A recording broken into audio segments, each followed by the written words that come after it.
Bonjour, je suis Nathalie, je suis physiothérapeute, je suis professeure ici à la Cité, puis je coordonne le programme assistant de l'ergothérapeute et assistant du physiothérapeute. C'est un long nom, fait que je vais dire AEAP à partir de maintenant. L'étudiant va apprendre à faire de la réadaptation avec les gens qui ont subi des blessures, qui ont eu des accidents, qui ont eu des maladies, peut-être qui récupèrent d'une chirurgie. Donc, l'étudiant apprend comment faire différents traitements avec eux pour les aider à retourner à leur vie le plus normale possible. La façon que ça fonctionne, j'aurais peut-être l'expliquer un petit peu, c'est que le physiothérapeute, l'ergothérapeute, qui ont leur formation à l'université, donc ça prend 6 ans, ça prend une maîtrise pour être physio-ergo, eux entrent en contact avec le patient en premier lieu, ils vont faire une évaluation, développer un plan de traitement, puis après, l'assistant entre puis commence à aider à appliquer des traitements, appliquer des techniques avec les physios et les ergos. C'est un beau travail d'équipe. Donc, dans le programme, les étudiants vont apprendre à faire toutes sortes de techniques. Donc, on a, là, je suis ici dans un des laboratoires, le laboratoire physio.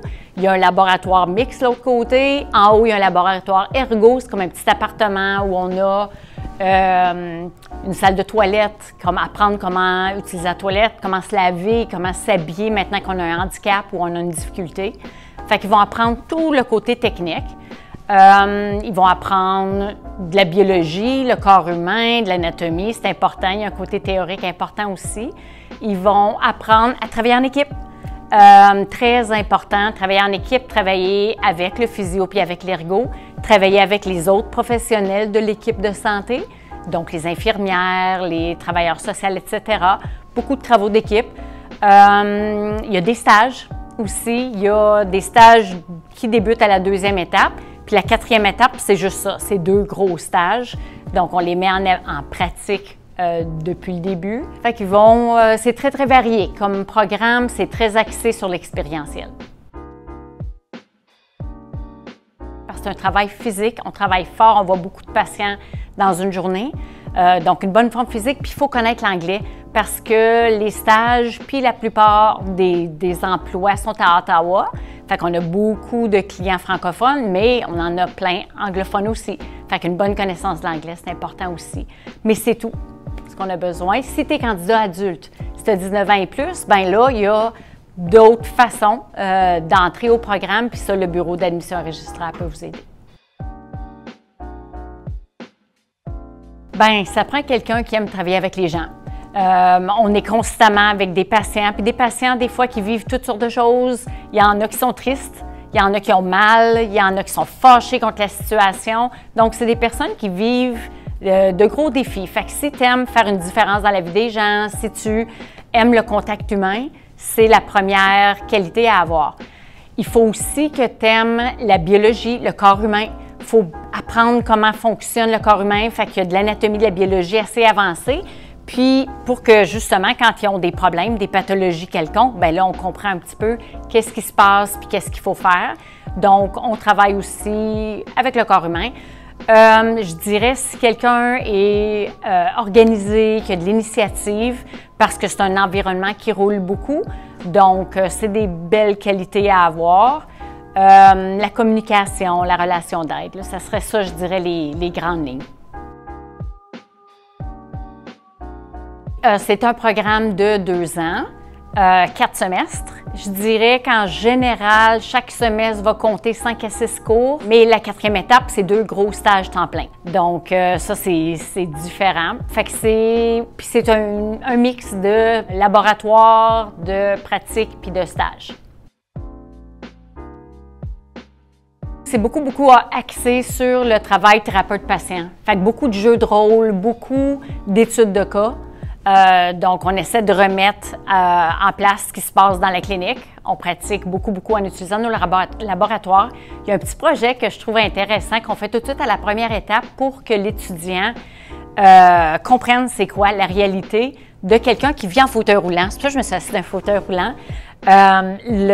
L'étudiant va passer 1 heure dans la cité en fauteuil roulant, se promener, aller à la salle de toilette, à utiliser l'ascenseur, juste se déplacer en fauteuil roulant pour essayer de comprendre le côté physique de manœuvrer un fauteuil roulant, mais aussi le côté humain, comment on se sent quand on est assis dans un fauteuil roulant, c'est quoi le regard des autres sur nous.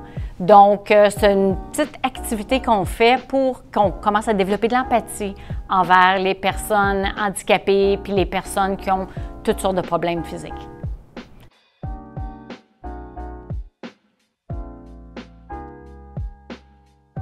Les endroits où il y a le plus d'assistants ergophysio, c'est les établissements de soins de longue durée avec les personnes âgées, personnes vieillissantes qui sont en perte d'autonomie. Ils ont besoin de faire beaucoup de thérapie pour se tenir en forme. Il y a les cliniques privées. Puis ça a changé au courant des années. Les cliniques privées orthopédie, donc mettons que tu as mal à ton dos, tu vas d'une clinique, là il y a des assistants physio qui travaillent là. Mais il y a aussi maintenant des cliniques privées en pédiatrie avec les enfants. On voit beaucoup d'assistants dans ces milieux-là. Puis, les cliniques en neurologie, ça se développe aussi de plus en plus. Fait qu'il y a les cliniques, puis aussi les hôpitaux. Les hôpitaux, définitivement, ont besoin des services en réadaptation. Donc ici, l'hôpital Montfort, l'hôpital général, dans les hôpitaux. Ce qu'on voit le plus dans les dernières années, c'est les soins à domicile, parce que les gens restent de moins en moins longtemps. Dans les hôpitaux, ils continuent leur réadaptation à domicile.